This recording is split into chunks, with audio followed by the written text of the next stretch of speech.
مفتی صاحب بہت لوگوں سے سنا ہے کہ مرنے کے بعد روح 40 دن تک گھر آتی ہے اور زیادہ رونے سے میت کو عذاب دیا جاتا ہے، بار بار قبر پر جانے سے میت اپنی طرف بلاتی ہے، ان باتوں میں سے کون سی درست ہے؟ ایک بات درست ہے، باقی ساری غلط ہیں۔ حدیث میں آتا ہے ان المیت لیعذب ببکاء اہلہ علیہ، عربی الفاظ ہیں کہ میت پر عذاب ہوتا ہے اس کے گھر والوں کے رونے کی وجہ سے۔ اب سوال پیدا ہوتا ہے چیخو پکار کر کے رو وہ رہے ہیں، عذاب اس بیچارے کو کیوں ہو رہا ہے؟ یہ تھوڑی رو رہا ہے۔ تو علماء نے اس کا جواب دیا ہے کہ اس پر لازم تھا، اس کو پتا تھا کہ جب میرے خاندان میں یہ رواج ہے کہ میں مروں گا تو گریبان پھاڑ پھاڑ کے چیخ چیخ کے پورا محلہ سر پہ اٹھایا جائے گا، تو اس نے اس برائی سے ان کو زندگی میں روکا کیوں نہیں؟ تو گھر کا سربراہ اس برائی کا ذمہ دار ہوتا ہے نا جو گھر میں ہو رہی ہے، اس کو چاہیے تھا وصیت کرتا کہ ہمارے یہ، کیونکہ جن خاندانوں میں رواج ہوتا ہے وہی ایسا کرتے ہیں، جن کے یہاں رواج نہیں ہے وہ ایسا نہیں کرتے۔ جب اس کو پتا تھا کہ میرے مرنے کے بعد ہا ہو چیخو پکار رونے کے مقابلے ہوتے ہیں باقاعدہ، جو نہیں رو رہا وہ سمجھتے ہیں اس کو تو محبت ہی نہیں تھی، لہذا جس کو محبت نہیں بھی ہونا وہ بھی دکھانے کے لیے رو رہا ہوتا ہے بہت چیخ چیخ کے۔ تو صبر کا حکم ہے، رونے کی اجازت ہے، وہ تو محبت کا تقاضا ہے بھائی، لیکن ایسے چیخنا، عورتوں کی آوازیں گھروں سے چیخو پکار کی باہر جانا، یہ بہت بڑا گناہ ہے، اس پہ اتنی شدید وعیدیں ہیں، یہ اسلام میں جائز نہیں ہے۔ تو اس کو پتا تھا میرے خاندان میں یہ رواج ہے، تو تو نے وصیت کیوں نہیں کی، ان کو روکا کیوں نہیں کہ میرے مرنے کے بعد یہ حرکتیں نہیں ہوں گی؟ تو ایسی صورت میں اس کو بھی عذاب ہوگا جب کوئی روئے گا، کیونکہ اس گناہ کا ذمہ دار یہ بھی ہے۔ ان المیت لیعذب ببکاء اہلہ، تو اس کا مطلب یہ ہے کہ جس کو پتا تھا میرے مرنے کے بعد یہ سب کچھ ہوگا لیکن پھر بھی اس نے منع نہیں کیا خاندان والوں کو، تو اس کو پھر تکلیف ہوتی ہے، جتنا چیخو پکار ہوتی ہے، اس کو فرشتے مارتے ہیں، بولتے ہیں تیرا کیا کرائے، تیری تربیت ہے۔ لیکن اگر وہ وصیت کر چکا تھا اور ان کو سمجھا کے جا چکا تھا تو پھر قرآن میں صاف پتہ چلتا ہے لا تزر وازرۃ وزر اخری، کوئی دوسرے کے گناہوں کا بوجھ نہیں اٹھائے گا، پھر ان کے رونے چیخنے سے اس کو کوئی گناہ نہیں ملتا۔ حدیث میں آتا ہے ایک صحابی کا انتقال ہوا تو دوسرے نے بہت تعریف، مرنے کے بعد ہم تعریفوں کے پول باندھ دیتے ہیں نا، روایت میں ہے یہ جو میں آگے پیش کر رہا ہوں آپ کے سامنے، بہت تعریفیں۔ تو نبی نے فرمایا قبر میں اس کو فرشتے مارتے تھے اور پوچھتے تھے کہ بتا کیا تو واقعی میں ایسا تھا، یعنی یقیناً تو ایسا نہیں تھا، تو کیوں جھوٹی تعریفیں کروا کے گیا لوگوں سے اپنی؟ بعض لوگوں کی عادت ہوتی ہے نا کہ وہ اپنی جھوٹی تعریفیں کروا کے اپنے غلط امیج دنیا کے سامنے، جو اچھا امیج ہوتا ہے لیکن وہ جھوٹا ہوتا ہے، تو امیج ایسا بنا کے، یہ لفظ امیج نہیں ہے، مجھے کسی نے بتایا امیج ہے نا، تو میں جو انگلش میں غلطی کیا کروں مجھے بتا دیا کرو میرے بھائی، میں کوئی انگریز امریکہ میں تھوڑی پیدا ہوا ہوں۔ تو ایسا اس کا امیج بنایا ہوا تھا کہ یعنی جو بعض لوگ ایسا اپنا تصور لوگوں کے دماغوں میں بنا کے جاتے ہیں جیسے بہت نیک، تو ایسے میں اگر مرنے کے بعد آپ کی جھوٹی تعریفیں ہو رہی ہیں نا تو اس پہ بھی چترول لگتے ہیں کہ لوگ کہہ رہے ہیں یوں تھا تو تھا گیا، تو ایسا ہے پٹاخ ایک لگے گا، بتا تو ایسا تھا۔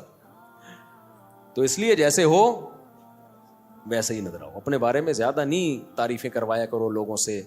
ہاں جو نعمتیں اللہ نے دی ہیں اس کا اظہار کرنے میں کوئی حرج نہیں ہے۔ بھائی غیر مسلم اگر خوبصورت ہے تو دیکھنے میں اچھا لگے گا، تو اس کا تو، اور مسلمان تہجد گزار بصورت ہے تو دیکھنے میں اچھا نہیں لگے گا۔ تو اچھا لگنے کا تعلق مسلم یا غیر مسلم سے نہیں ہے، اگلے کی پرسنالٹی سے ہے۔ ہاں اعمال کے لحاظ سے اگر اچھا لگ رہا ہے پھر غلط ہے، اعمال کے لحاظ سے کافر اچھا نہیں ہو سکتا۔ تبھی ہم کہتے ہیں کافر کی خوبیوں کو بیان کیا کرو کہ بھئی ان لوگوں میں یہ خوبی، لیکن یہ کہنا کہ وہ مسلمانوں سے اچھے ہیں یہ زیادتی ہے بھائی۔ مسلمانوں سے اچھے کیسے ہو گئے؟ جو خدا کا انکار کرے اور جو خدا کو مانے دونوں برابر ہو سکتے ہیں؟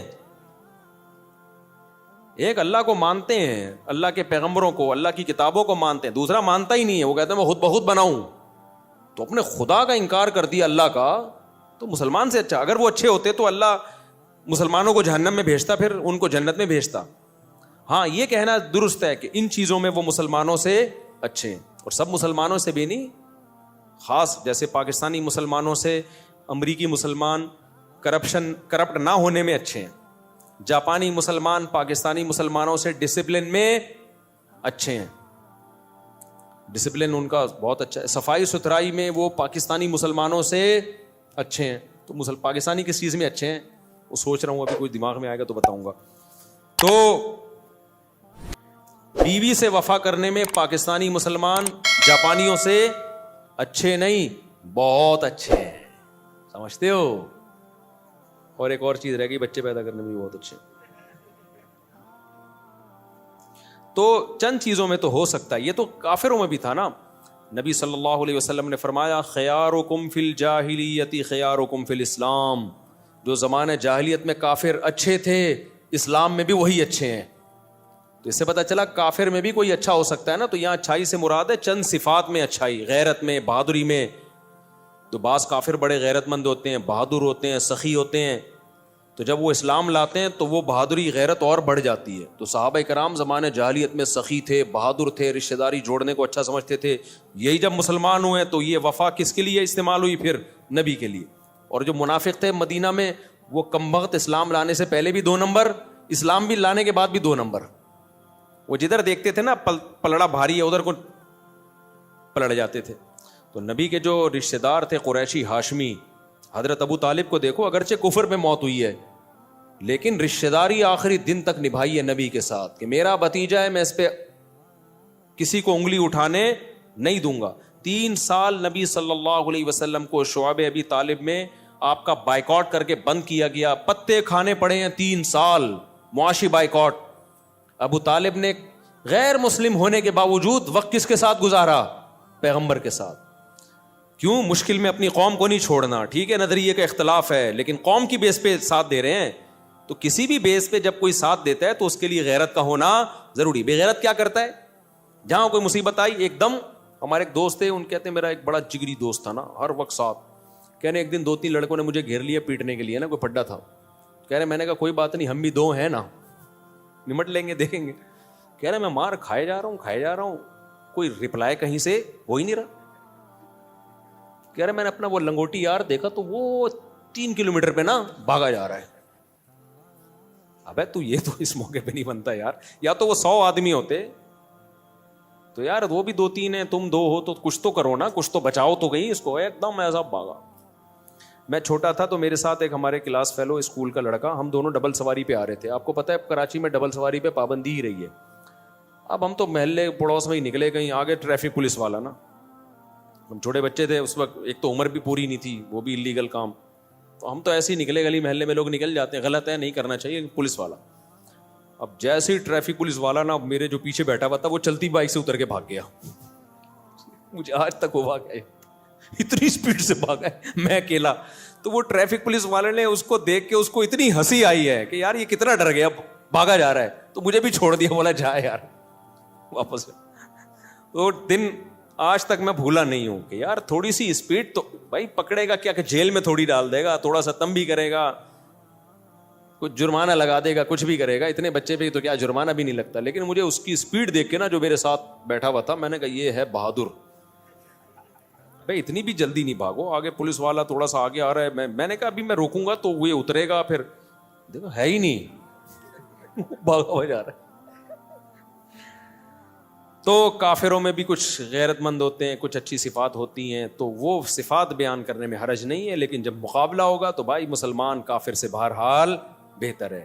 اور جو اچھی صفات آپ کو کافروں کی لگ رہی ہوتی ہے نا, ان کی بھی جب ڈیپ میں جاؤ گے تو اس کی بھی گہرائی میں جاؤ گے تو بعض جگہوں پر وہاں بھی مسلمان کا پلڑا بھاری ہوگا آپ کو. لیکن اس کے لیے الگ قسم کا چشمہ چاہیے, وہ نظر سے دیکھا جائے گا. جو اپنے ماں باپ کے نہیں رہے وہ کیا رہ گئے, ان میں کیا انسانیت ہے. جن کے اباؤں اور اماؤں کا مستقبل اولڈ ہاؤس ہو تو رہ کیا گیا.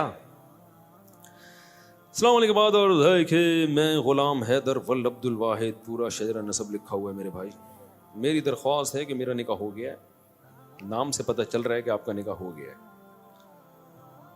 میرا سسر شادی کرنے کی اجازت نہیں دیتا, وہ کہہ رہا ہے کہ مجھے اپنی بیٹی کی طلاق چاہیے, کسی بھی صورت میں بیٹی کی شادی نہیں کروں گا. آپ اس بارے میں اسلامی طریقے سے, اچھا کسی بھی صورت میں شادی نہیں کروں گا, اب اس بارے میں اسلامی طریقے سے مشورہ دیں کہ ہمیں کیا کرنا چاہیے. دوسری شادی پر میرے بیانات موجود ہیں, اس کے کیا فضائل ہیں, اس میں کیا مشکلات ہیں, کس کے لیے جائز ہے کس کے لیے ناجائز ہے. میں عمومی بیان کرتا ہوں, کبھی کسی فرد واحد کو میں ترغیب نہیں دیتا کہ تو کر لے. مجھے نہیں پتا کہ اس میں تپڑ ہے یا نہیں ہے, کبھی کسی فرد واحد کو میں ترغیب نہیں دیتا. میں کبھی ان کو نہیں پکڑ کے کہوں گا یار تم نے کیوں نہیں کی, اتنے عرصے سے بیان سن رہے ہو, تم کر لو. یہ میں کبھی بھی نہیں کرتا. حتیٰ کہ میرے دوست احباب میں 40 سال کے لوگ بھی ہیں جو ابھی تک کنوارے ہیں, ان کو بھی میں نے کبھی نہیں کہا تم نے شادی کیوں نہیں کی ہے. وجہ اس کی ہے کہ کسی کے پرسنل معاملات میں ٹانگ اڑانا یہ بہت غلط عادت ہے.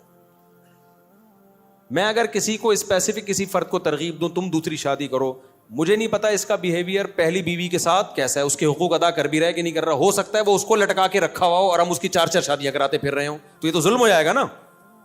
اور یہ بھی ممکن ہے حقوق ادا کر رہا ہو, تو یہ تمہاری ٹینشن ہے کہ تم حقوق ادا کر رہے ہو یا ادا نہیں کر رہے. ہم اسلام کا حکم بیان کریں گے جنرلی, افراد کو پکڑ پکڑ کے یوں سمجھانا کہ تو کر تو نہیں کر, یہ نہیں ہوتا.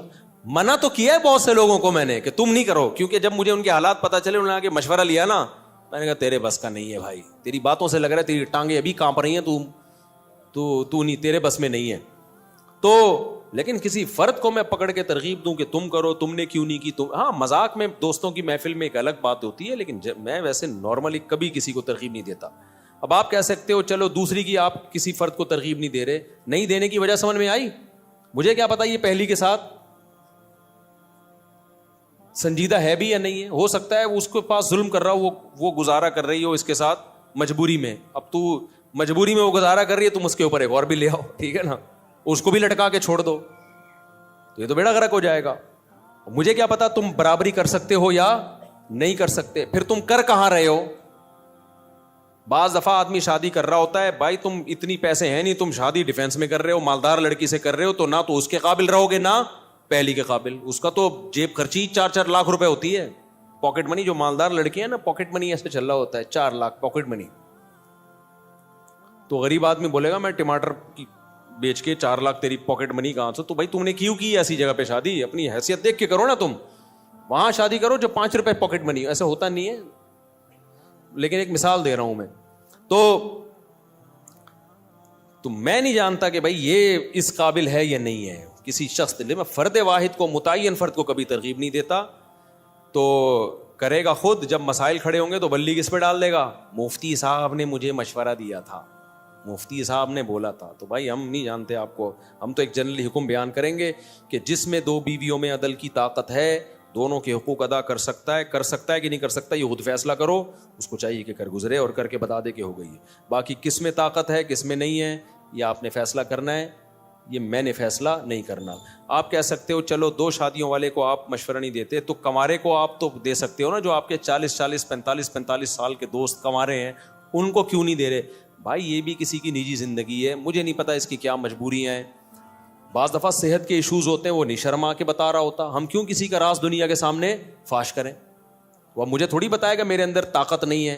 بعض دفعہ طاقت ہوتی ہے, مرد ہوتا ہے پورا انسان, لیکن اور کوئی مسائل ہوتے ہیں اس کے, تو وہ تو جب کسی کی ڈیپ میں جاؤ تو پتہ چلتا ہے نا کس کے ساتھ کیا مسائل چل رہے ہیں. تو بھائی شریعت نے ہمیں حکم دیا ہے کسی کے پرسنل معاملات میں گھسنے کی آپ کو اجازت نہیں ہے کہ یہ کیوں نہیں کر رہا ابھی تک, میرے بیان میں 10 سال سے بیٹھ رہا ہے, اس نے ابھی تک دوسری شادی کیوں نہیں کی, اس نے پہلی کیوں نہیں کی. بھائی جان بیان میں بیٹھ رہے ہیں, نظریہ درست ہو رہا ہے, عمل کرنا نہ کرنا یہ اس کا ہیڈ ایک ہے, یہ ہمارا ہیڈ ایک نہیں ہے. اور نام بدگمان ہوتے ہیں. میرے جو دوست 45 سال کے ابھی تک شادی نہیں کی, میں بدگمان بھی نہیں ہوتا, ان کا ذاتی معاملہ ہے, یہ خود بہتر سمجھتے ہیں.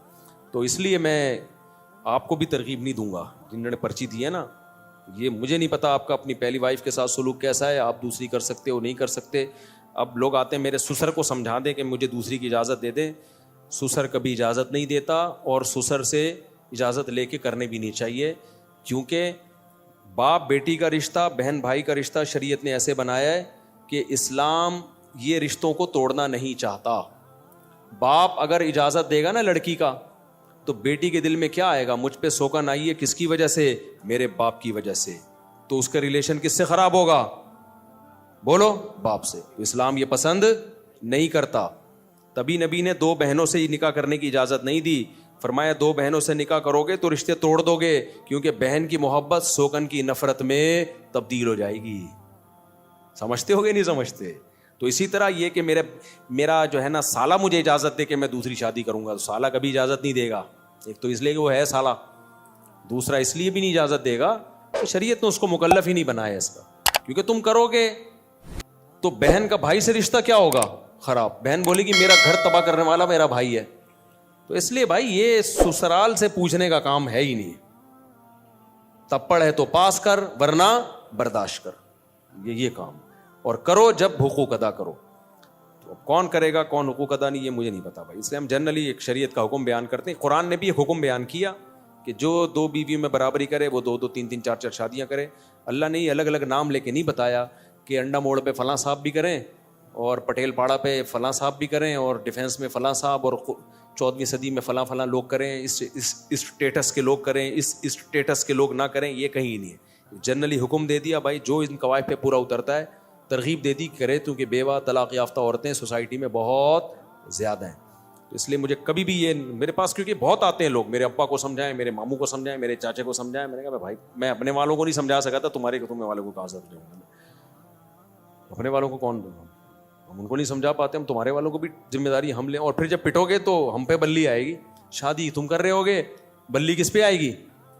مفتی صاحب نے بولا تھا, مفتی صاحب نے بولا تھا. تو کافی ہو گیا میرا خیال ہے. اور یہاں سے کسی نے کوئی سوال پوچھنا ہو؟ السلام علیکم مفتی صاحب. وعلیکم السلام. میری وائف اوپر ہے, میں آپ سے 2 منٹ بات کرنا چاہتا ہوں اکیلے میں. ابھی کر لیں. میری وائف اوپر, وہ آپ سے ملنا چاہتی ہے, ہم دونوں 2 منٹ لگیں گے سر, 2 منٹ, بہت دن ہو گئے. چلو پھر بیان کے بعد مل لیں. بھائی کو دے دو جلدی سے, بس نمٹاتے ہیں اس کو, ٹائم کم, مقابلہ سخت. صاحب آپ کے کچھ پہلے کے بیانات ہیں کہ جی. آپ نے کہا تھا کہ وہ جب کربلا کا واقعہ ہوا تھا تو پانی بند نہیں ہوا تھا, تو اس پہ بہت سارے کلپ اور حدیثوں کے ریفرنس کیا تھا کہ پانی بند ہوا تھا. اور پھر آپ کے کچھ بیانات وہ تھے کہ جب وہ حضور کی جو گھر والے ہیں اس میں آپ نے کہا تھا گھر والوں میں اہل بیت میں بیویاں آتی ہیں سب سے پہلے, تو حضرت عائشہ اور باقی بیویاں, تو اس میں انہوں نے کہا تھا ایک روایت پیش کی تھی کہ وہ جب حضور نے چادر تھی تو اس میں حضرت سلمہ مباہلے کے لیے نبی صلی اللہ علیہ وسلم گئے تھے, تو چادر میں 5, تو اس سے نا آپ کو یہ کہتے ہیں بعض لوگ, وہ بعض ہیں کہ آپ یہ لوگ جو ہے نا اقراری یعنی انکاری نہیں ہے لیکن اقراری بھی نہیں ہے اہل بیت کے, یعنی اقرار بھی نہیں کرتے صحیح طریقے سے. ہم نے ہرگز انکار نہیں کیا کہ نبی نے مباہلے کے وقت جن افراد کو, جن مقدس ہستیوں کو اپنی چادر میں لیا تھا وہ اہل بیت نہیں ہے, یہ بالکل جھوٹ ہے. ہم ان کو بھی اہل بیت مانتے ہیں اور نبی کی بیویوں کو بھی اہل بیت مانتے ہیں, کیونکہ سورہ حجاب میں اللہ نے نبی کی بیویوں کو اہل بیت کا لقب دیا ہے. اس سے بڑی دلیل کیا ہوگی؟ باقی کربلا کے واقعات کو میں اس لیے بیان نہیں کر رہا, وہ اس وقت جو شیعہ سنی کا پھڈا پارا چنار میں بھی آپ نے دیکھا ہے, ایک جنگ چھڑ گئی ہے. تو اس وقت شیعہ سنی لڑائی ختم کرنے کی ضرورت ہے. تو ان ٹاپکس پہ جتنا کم بولو گے اتنی لڑائی کم ہوگی, اور جتنے اختلافی مسائل کو ابھی ہمارا ملک اس کا متحمل نہیں ہے. تو ابھی یہ نہیں ہے کہ آپس میں لڑنا شروع کر دیں, اور یہ تو ملک کا تو یہ تو بیرونی طاقتیں ہیں جو شیعہ سنی فساد ابھی کروانا شروع کریں گی, تو اس لیے اس جنگ کو ختم کرنی ہے. تو ختم ایسے ہی ہوتی ہے کہ ان ٹاپک پہ, تو اس لیے جو پرانے ہیں نا ان کو پرانا ہی رہنے دیں, ٹھیک ہے. تو باقی کوئی اگر پھر بھی پوچھنا ہے تو تحریری لکھ کے بھیج دیں, تو ہم یہاں سے تحریری جواب بھیج دیں گے. لیکن انٹرنیٹ پہ کوئی بھی چیز جائے گی تو اس میں بڑا خطرہ ہوتا ہے کہ ایک فساد کھڑا ہو جائے گا. عالم کا کام یہ نہیں ہوتا کہ جو آتا ہے بس بولنا شروع کر دے, اس کو دیکھا جائے گا کہ اس کا اثر سوسائٹی پہ کیا پڑے گا, اور ان موضوعات کی ابھی ہمیں ضرورت بھی ہے یا نہیں ہے. اہل بیت سے محبت تو سب کے ایمان کا جزو ہے, اور اہل بیت کے تو ہم زیادہ قائل ہیں بھائی. ہم تو اہل بیت سے محبت کو اپنے ایمان کا جز سمجھتے ہیں. السلام علیکم. وعلیکم السلام. مفتی صاحب, یہ جب ہم قربانی کرتے ہیں اس کے اندر حقیقہ کر سکتے ہیں؟ مائک کو قریب کرو یار. قربانی جب ہم کرتے ہیں تو اس کے اندر حقیقہ شامل ہاں, عقیقہ بھی کر سکتے ہیں, ایک ہی حصے میں نہیں, ایک ہی گائے میں عقیقے کا حصہ بھی ڈالا جا سکتا ہے اور قربانی کا حصہ بھی ڈالا جا سکتا ہے. یعنی الگ حصہ ہوگا, عقیقے کا الگ ہوگا, قربانی کا الگ ہوگا. اگر کوئی بندہ تشہد کی جگہ فاتحہ یا فاتحہ کے تشہد پڑھ لے, سدا صاحب کا کیا, جی ہاں سدا صاحب کرنا پڑے گا اس کو. عمرے کے لیے 3-4 عورتیں جا سکتی ہیں جن کی کوئی محرم نہیں ہو, نہیں جا سکتی. بھائی محرم کا ہونا ضروری ہے, جوان عورت کے لیے محرم کا ہونا ضروری. بوڑھی عورتیں گروپ میں بھی جا سکتی ہیں. اچھا بھائی میں شادی شدہ ہوں, بیوی حاملہ ہے, تو اب میں خواب میں, اچھا نبی صلی اللہ علیہ وسلم نے آ کر مجھے ایک نومولود بچہ پکڑا دیا اور فرمایا اس کی حفاظت کرنا کیونکہ آنے والے ٹائم میں مجدد ہوگا. میرے بھائی آپ اپنا جو ہے نا تھوڑا سا اس طرح کے خوابات جب آنا ہو آدمی کی کھوپڑی آؤٹ ہونا شروع ہو جاتی ہے. میں نے دیکھا, مجھے ابھی کچھ دن پہلے ایک بندہ ملا, پشاور سے آیا ہوں, اور کہنے لگا آپ کے بارے میں مجھے خواب آیا, نبی صلی اللہ علیہ وسلم نے خواب میں آ کے کچھ یہ بتایا کہ یوں کرو آپ کے بارے میں. میں نے کہا السلام علیکم. وعلیکم السلام. سب چیک. اگلا بھائی چلو بھائی. تو مجھے ہمارے ایڈمن نے کہا یار اتنا عظیم خواب سنا رہا ہے, آپ نے لفٹ ہی نہیں کرائی. میں نے کہا بھائی پتہ نہیں سچا سنا رہا ہے جھوٹا سنا رہا ہے, اور اگر خواب سنا بھی رہا ہے تو اس کی تعبیر کیا ہے, یہ اس میں ٹائم لگتا ہے.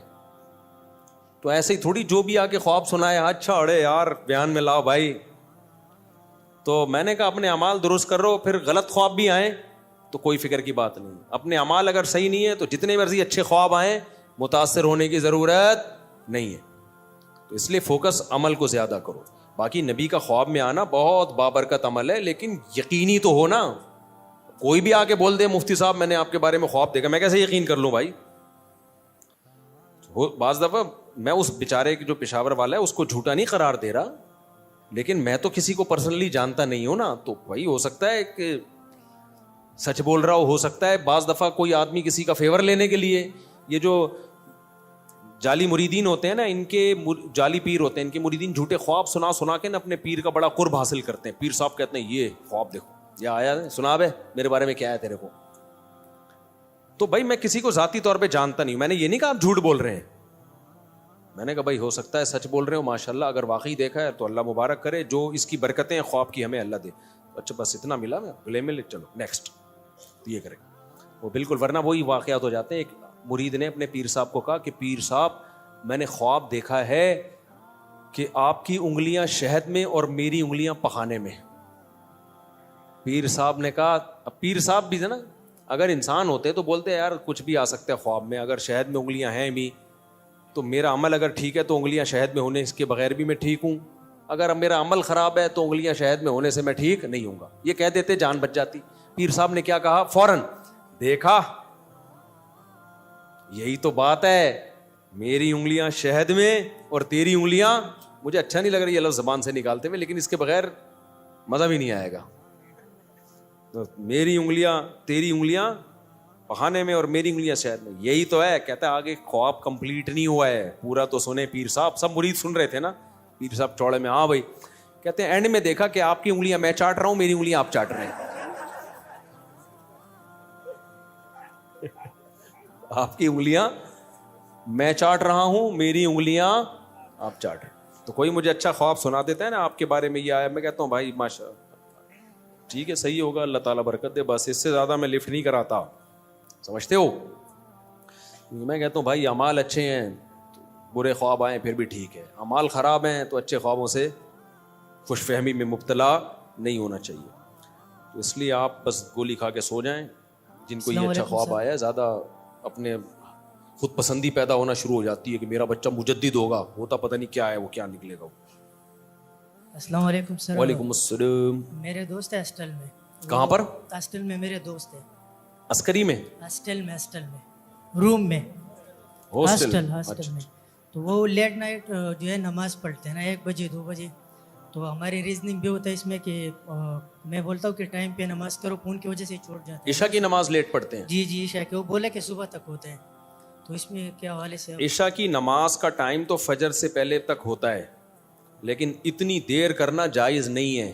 سر وہ جو ہے وہ فون کی وجہ سے چھوڑتے ہیں, فون کی وجہ سے فون استعمال کرتے اس وقت نماز کی جو ٹائم. غلط ہے نا یہ. عشاء کی رات 1/3 سے پہلے پڑھ لینی چاہیے. بہت شدید مجبوری ہو تو آدھی رات سے پہلے. تو آدھی رات کے بعد, آدھی سے بھی زیادہ ڈیلے کرنا پھر مکروہ ہے, ناپسندیدہ ہے, یہ برا عمل ہے. تو 1/3 رات, ورنہ بہت ہی لیٹ کرنا ہے تو آدھی رات کا آدھا حصہ گزرنے سے پہلے پڑھ لی جائے.